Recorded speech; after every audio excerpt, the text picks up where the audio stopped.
Okay, simply this.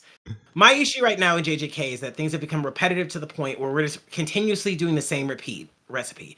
Right now, it feels like Gege's trying to convey that there are still sorcerers that can last even though Gojo's gone, to let people know that, hey, the next generation really does surpass the previous one, blah, blah, blah, blah. And that's evident when we see continuous streams of people fighting Gojo who surpass him in certain categories, but don't surpass him as a sorcerer. For example, Kashimo, stated surpassing Gojo in terms of speed, gets packed immediately. Haguruma, in terms of potential, surpasses that of even Gojo, gets packed immediately. Miguel, in terms of fighting capability, surpasses that of Gojo, gets destroyed immediately. You see what I'm saying? It's a continuous thing of, hey, all these people can surpass Gojo in various ways. And even though they can't beat him and be better than him as a sorcerer, there's still routes of, surpassing him. But the thing is, you defeat that whole lesson when you don't actually surpass the guy. When it's like, oh, Kaguruma has so much potential, but he gets put in a pack. And he's dead now. Oh, Miguel, he's so cool. First chapter in, he's gone. Pooh Shiesty, Kusakabe, name your pick. All these people are getting hyped up as being so nice. The strongest first grade, Kusakabe. And it's like, I can't picture. It's just the way that it's depicted right now we get it.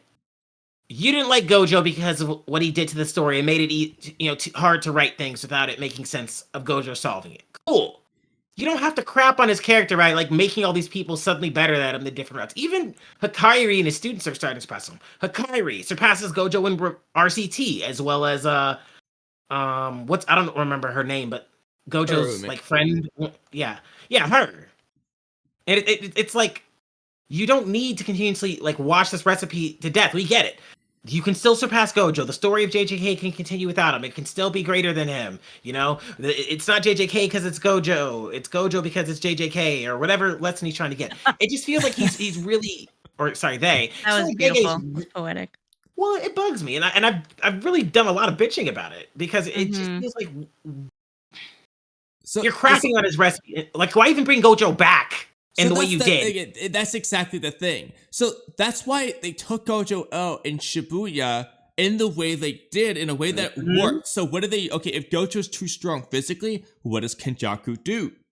He goes for an emotional route. Something that Gojo's strength is basically useless for. It doesn't mean anything for what he's about to do with his plan. So he uses his brain to come up with a good plan for Gojo, and it works. He seals him. So if you don't want Gojo back, because it's too hard to write or whatever, don't bring him back so soon. Wait to bring him back. So then, of course, they brought him back for the Sukuna fight, and that's all fine and dandy, but then you run into the current stuff, and my biggest thing is, I hate to say it, there are some exceptions. For example, Maki versus Sukuna is one of my exceptions here, but most of these fights just don't have a narrative purpose. Like, they literally are just happening for the sake of, why not go through the list of every single person we can think of? Yeah, Maki's throw everybody at him. Throw everyone but the kitchen sink at this guy until it sticks. And then it's like, Maki works because it's Sukuna validating his path of Jujutsu sorcery the way he went, and so that works. That's a narrative thing to do, but the other ones are really just like, Sukuna wants to dick around with every single character, and every single character is the strongest in some category. Yes, but never better than Gojo. And the only reason they're doing this is because they want to be able to justify like how this guy beat Gojo. Because they want to be able to say, if all it took was this, then and that's what it is. They don't want anyone saying, well, this is all it took to beat Gojo. They want to be able to justify Sukuna beating Gojo. So if Gojo's the strongest and he can't beat damn near everyone, it's like, oh, then what's the point? But my thing is, Gojo's weak neutered him to hell. And what's going to happen is it's going to reach a point where eventually that Urame fight's going to have to be addressed. So you're going to cut back to that fight, and the end of that fight is going to be the end of that fight's going to be the conclusion of the Sukuna / whoever the hell he's fighting in that point in battle. That's what's going to happen. It's going to be like, okay, I'm not going to spoil you guys with what's happening in the current chapter, but like, let's just say right now, wherever we're at in the chapter, Gojo, somebody's fighting him, anybody's fighting him. And then, like, right at the precipice, they just switch to Urame and Hikari. It's not gonna it's gonna piss everyone off. It's like you're killing the tension right there because you have to address that fight. Because Urame winning, that's awful for the sorcerers. That means they have a serious problem they have to address. Someone has to deal with Urame. Urame's enough of a problem to where you can't just ignore him. But if Hikari wins, that's help, which they need desperately. So that's kind of where I'm at with them. And the thing is, if they wait too long, so hypothetically, if Hikari wins, if they wait too long, Hikari's either just gonna show up after they already won, and it's like, well, what's the point in this? Or he's gonna win and be the difference maker. But it's like that almost takes away the feeling of victory, because it's just like, yeah, all right, we were just waiting on Hikari this whole time. No, alternatively, if Ume shows up, they can have her show up at the very end to save Sukuna, but then that only really works, I feel like, if they're going to have another arc after this. But what would the other arc after this even be? Sukuna, I mean, the merger. Come on, merger. No, the merger. But Sukuna, unless they change the rules, Sukuna has to kill every member of the Culling Games besides himself and Kenjaku's already dead, but Kenjaku was the other one. He's the game master now, remember?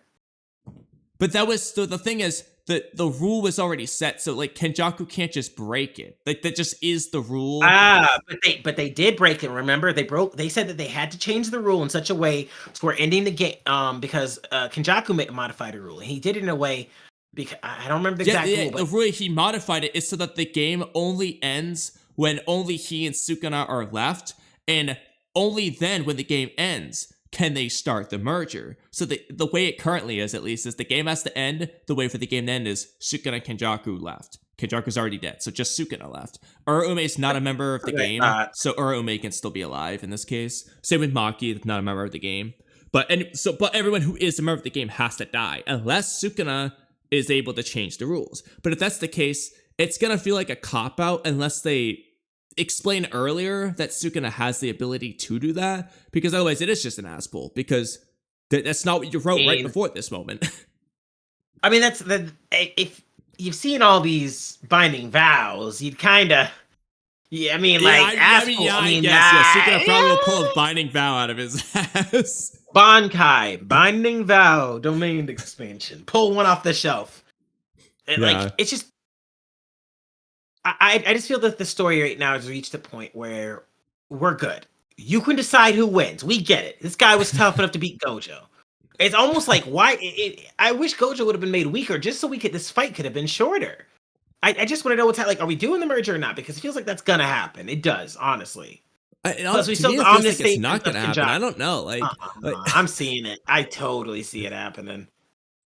Like there needs to be a final boss for everyone else to fight. Plus, you have to reset the balance of, the remaining Jujutsu Kaisen sorcerers. Remember the medic? Well, they said that they're either killing everyone or all but one. They're killing no one but one type. That was in reference to Yuji's team, specifically, I believe. Was it? I don't know if it was, because that's what I heard, at least.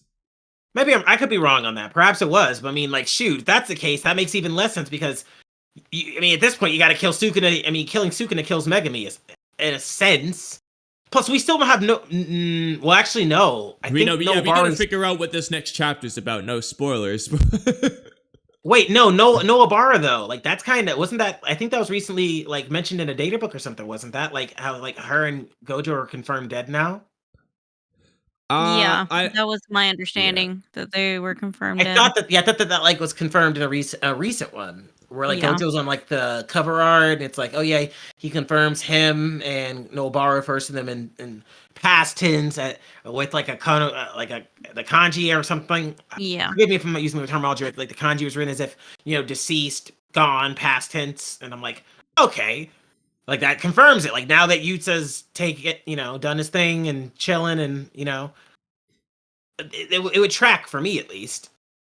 I think it makes sense for Nobara to be dead, of course, but why was this so ambiguous? There's this one chapter, which will be near the beginning of season 3 when that comes out in the anime. When there's the whole Yuji's I get it scene about Nobara. Yeah, it's and I'm dude, that's so cringe. What do you get? Do you get that she? Because I get it, she's dead, but you wouldn't. He says it too enthusiastically, which is why it's weird. I don't know what he got. Yeah, and based on something that happens later on in chapter, I think 258 or 9. Moments like that are important because he does something similar where he's I understand, or right, or whatever. Like, because Toto, whatever. Yeah. Point so I is, don't. yeah, Like- they're just like, this could all be over by now. Like, this doesn't, we don't, like, this could all be over right now. You know what I'm saying? That's kind of my point. And then, like, this is my biggest critique about a lot of this stuff is I think that in the first several arcs, and Shibuya included, of course, they felt like there was a lot more just underlying story about, like, things with, like, humanity and the curses that I just, like, the main one I'm seeing, Disaster I guess, curses is the and whole, everything. the one who will teach you about love is ... line. That I I still don't know hate that. what that's I hate about. But that's like the one line I point to in terms of like this current stuff that, okay, maybe we're gonna get something with Sukuna here, but we're not really getting it. So like, I don't know what the underlying narrative is supposed to be with this arc. Some of the culling games has stuff, so I'm not referring to the whole culling game stuff, but like the Shinjuku Showdown, I'm just kind of like, what really is the point that they're getting across? That's my main question. And then and like just teaching about love, like fight. like what do you mean by love? Like why Sukuna doesn't care about love? Exactly. Like I understand cares? Yavasu saying it, but It's why all is Sukuna sorcery. thinking about it? Since when does love become a central theme? If this is about, the importance of human life or dying an honorable death or something, that's one thing. I could accept that. But like, Sukuna don't give no damn about falling in love. He doesn't care at all. If he does, Like, let's show us why already. Yeah, it's like what is that gonna do for there's his, been like, no indication anyways. and what does that do for his character? And I understand, like, there's gonna be someone like, oh, these guys don't understand Sukuna at all, or JJK, but like, Jujutsu sorcery and love are not like, the two don't have to correlate. I mean, Gojo's whole thing was like, he felt as though he couldn't love anyone properly either because he was so strong and he was lonely because of it. So like, it's not like the two correlate that way. He says just because you can like appreciate a flower and marvel its beauty does not mean you can ask it to understand you. And love is to be understood. Yeah. I don't know, man. There's so many more cooler things we could approach. Like, we could do this damn merger. Sukuna could get desperate and say, screw it, I'm gonna merge, but change the rules because I'm so strong. Instead, I will act as a catalyst as the merger. Or something goofy like that. As a reincarnated sorcerer cursed object hybrid or something. I don't know. Like, I'm just bored of the fight. Like, I just want it to be over. Yeah, and that's the way I feel at this point. I felt like this probably like 4 chapters ago, and that's why I stopped reading it. I was like, I'm bored of the fight. Like, I'm tired of seeing everybody die, man. Like, I'm over it. Like, I don't even mind, but like, and I get that, like, for pacing purposes, like, okay, imagine how many episodes would this be? Like, is every character gonna get their own episode to fight Sukuna? Yeah. Like, imagine that. Imagine that. Oh, Imagine no. that. You All like, of season 5 when we get to this, probably. Just what? Like, it's just gonna be this fight. yeah, every single person, insert person versus, insert person versus, insert person versus. And it's like, again, I get it. We have to show what it took to beat Gojo. But you can do that while still like advancing the story and like taking care of some other plot points. Because it took forever for Kenjaku to be addressed. Forever. The Kenjaku fight, like that needed a man. Like that should have been concluded. Right now, I wish Kenjaku was still there. I liked Kenjaku as the underlying, the guy you knew had to worry about later on, because he was the scheming guy. Like, Sukuna works for certain things, being strong, his personal interactions with like Yuji. Yeah, he's an apex predator. He's a force of nature, but Kenjaku's a tactical, like, crazy scientist that wants to do something absurd. He works better for like, I just feel like at this point, I just wish they can both be there, of course, but like, I just wish he was still there, so that way, because now when Sukuna hypothetically does the merger, it just doesn't feel like it's Kenjaku's plot anymore, and it just feels like Sukuna doing whatever nonsense. It just doesn't feel the same as if Kenjaku just drops the bomb at the end of the fight. It's like, all right, now it's time for this kind of thing. I feel like having them both together, though, would be kind of hard. You have Kenjaku, who had said, I'm doing all of this because it's fun. And then you have Sukuna, who very much has his own morals and values and his own ideals. He's having fun with it, too. They're both doing it because it's fun. No, Sukuna does have his own reasons why. Sukuna had a tragic backstory. I'll address that. And so I think having them both together would be kind of hard to do. So like one had to be taken out of the game, you know? And Sukuna has always kind of be set up as like the final boss. You know what I mean? Since the beginning of the story. So to me, it was always kind of like, well, Kenjaku's got to be taken out first. You know what I mean? But then if the Space Ass- merger is the final boss, it's not Sukuna being the final boss. So I don't see the point. Well, of if it merges with Sukuna, like, I mean, think of Overhaul combining with, you know, or any type of fusion in anything ever. Madara Kaguya or Zetsu, but whatever. here's the thing, though. It depends on like what this character is. So Madara to Kaguya's a new character. That's not Madara anymore. If Sukuna's like the vessel for this merger that's a new character, then no, the merger's final boss. If Sukuna just powers up, and so he just straight up is Sukuna, but it's his personality and everything, that's a different story. But it depends on what this merger actually does with Sukuna in that case. True. Space asks what would our opinions be if Sukuna had a tragic backstory. I'll go first. I don't give a damn. Backstory was. No, it wasn't. No, and even if it is, it means nothing. Like, absolutely. Here's the thing: the problem with that. The second you just like you take away so much of a character's like, oh, a lot of their inspirations, motifs. If you get rid of it by simply saying that, oh, this is only because they had a sad life, no, I feel like you do him disservice. So that does nothing for me personally. Him having I don't care if he had a sad life or not. I think Sukuna. Maybe love is just the weird English interpretation of the word they're using. It doesn't translate properly. But Sukuna learning love to me does nothing to this to the story. Nothing, like at all. It does nothing. I do think there are different types of love. Like there is like the altruistic, like what is it? Like pure love. Like we're thinking we have what? Like for mankind and stuff, or like. Or like love you have like for your parents, and then you also have like toxic love, you know? So like, I don't know, there could be like different forms of love. Maybe they're talking about a certain kind of love. I haven't gotten that far yet, so I don't know. Well, actually, I think the love no one said it. Was actually earlier. Because Sukuna was thinking, I don't remember which chapter. I think it comes up more than once, but it starts with Yarazu says it to Sukuna in their little fight in like chapter 215 or whatever it was. Then in the Kashimo fight, I think Sukuna might have thought to himself about it, and then he does it again. I think he thinks about it twice, or Gojo might even. This is where it gets really weird. I actually think Gojo might think about it, and Sukuna thinks about it. It's weird. I was confused when that happened. People just put, he mentioned love, like someone mentioned love twice, I think in a couple chapters after Gojo's death, and everyone started pushing the narrative of Yuji teaching him love, and it's like, no, not what he needs. I swear. But like the thing is, I don't know how that's relevant to like what.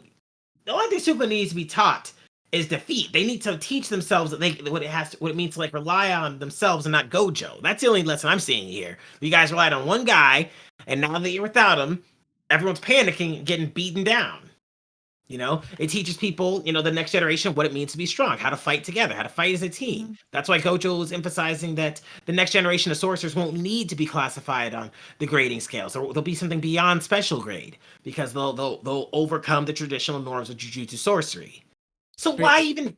And I do like Sukuna as a villain without a tragic backstory because I do like villains who are evil for the sake of like being evil and for the sake of being strong. Because Sukuna's whole thing is like being the strongest and having power. Like what does he say in the beginning? Like, oh, he tells Gojo like, oh, what you're not the leader even though you're the strongest. Like fucking lame, bro.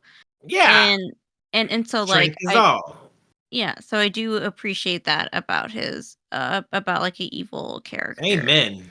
It's refreshing. Yeah. Like I don't need your tragic anime backstory. Like strength, like, and he's entitled. He's like, look, I'm the strongest, therefore I'll do whatever I want. I remember the anime. They said we're all the women and children, so like you know, like just a bad guy to take out. Like we don't have to, man. We don't always have to feel bad for these guys. I just want to understand him. Yeah, understanding is way better than sympathy. And I also like that even though Sukuna is bad, he does help. He does help the other villains that he's fighting. That he does fight. I can't remember The the disaster. volcano head. Yeah, Jogo. the disaster And then curses. and then there was that other guy. I can't remember anybody's He name. also helps Hikaruma. Well, he helps a lot of them get stronger. Yeah, and he also helps a lot of them realize that, like, hey, what you did whenever you fight opponents, like, it shows your true strength. Like, these people are seeking you out, and it shows you were really strong. So, like, he's able, even though he's like a bad guy, he's able to teach them a lesson before they die. And he And helps I think- Kenjaku. He Mhm. stays true to his allegiances. Yeah. He So assists Urame. Yeah, so that's what I mean by he has morals and values that he stands by. And so I do like that about his character as well. And so he doesn't need tragic backstory for me anyway. Yeah, and it just seems like they're gonna have some sort of opposition with his path and morals to his brothers. The thing that I'm curious about though is if he ate his brother in the womb, he can't know what his brother was like from that experience. It doesn't make sense. So that means his brother, I guess, had to have like reincarnated into someone while Sukuna was alive. But then how did Sukuna ever know that was his brother? That's what I don't understand. Well, he just assumed. I think he said No, like he he ate- he felt knew the about the- energy. Yeah, in the He- womb. He knew about the 'cause- womb. Yeah, in the womb. No. Yeah, he knew about that. Like, he knew that he had a twin in the womb with them, and he ate him. Well, I'm Yeah, sorry. so like, how does he know that when someone's like his reincarnation of his brother and stuff? It's like, Because he could sense the spirit, is Yeah. how he said it, like a wandering spirit. his And affinity. sense I mean, the same fact that they energy. look so similar. it's a woo-woo thing. Okay, that one It's I a guess woo-woo if someone thing. looks like Sukuna. I mean, I was even gonna his say- hair. I mean, usually in both have pink hair, and they're Yeah, I was eye gonna say, but informed. sensing the spirit was gonna be weird though, because you wouldn't really know what his brother's spirit was like when it's a freaking embryo. like, But don't embryos like doesn't everything have like a spirit? Yes, yeah, kinda but thing it's in got this an world. embryo JJK. spirit. It doesn't have being- like, and a being- complex thought process. like you don't Actually, really no. You're right though, because they mentioned it. Like his brother's spirit was reincarnated and through, I think it was a cursed object or whatever, and passed along through Yuji's father's bloodline or something. I thought, wasn't that what they discussed in the chapter? I don't think when- it was a cursed when object. Ramen It were was on the just like roof? Yuji's father just was the reincarnation, I and could've- somehow Kenjaku found out. I thought. Yeah. Okay. I could have sworn it was I don't- something similar to that, but I might have. I just maybe read the that chapter wrong. and I don't think it was through a cursed object. Yeah. Okay, I thought it was like a cursed object thing that got eaten by Yuji's, like someone in his family or whatever, and like that's how Yuji is directly his like Nephew. his If they were nephew. gonna go, I mean, honestly, that could have been an Why are interesting other route, people though, to related? make Yuji be the reincarnation of his brother. If Kenchaku did something to know, like he knew that, like, hey, this child will be Sukuna's reincarnated brother or something. But they went for the uncle route, which is interesting. But I can't help but think of the Lion King. You know, the uncle aspect. Is that what they're going for? Oh my god. Well, like, which